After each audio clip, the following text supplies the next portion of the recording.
Did you know how will CPF accrued interest affect you in the long run? Mary and John, at age of 32, bought their matrimonial 5-room flat 12 years ago in 2008 at a market valuation of $400,000. They choose to fully pay the HDB with $370,000 with their CPF savings and the balance of $30,000 with CPF housing grants.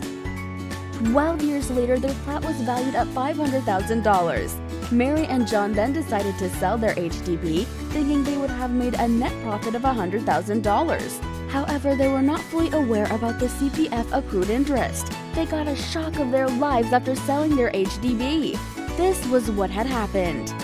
Mary and John did not realize that although they have fully paid off their HDB with their CPF savings and housing grant, what happened was the CPF accrued interest kicked in and was compounding annually for 12 years. The total CPF accrued interest was a whopping $138,000. The CPF accrued interest plus CPF used on their flat had to be refunded to their CPF ordinary account, which has to be about $538,000. However, at this point in time, they could only sell their HDB flat for $500,000, which means they are facing a negative sales. They had totally no cash proceeds for them to buy into the next housing at all.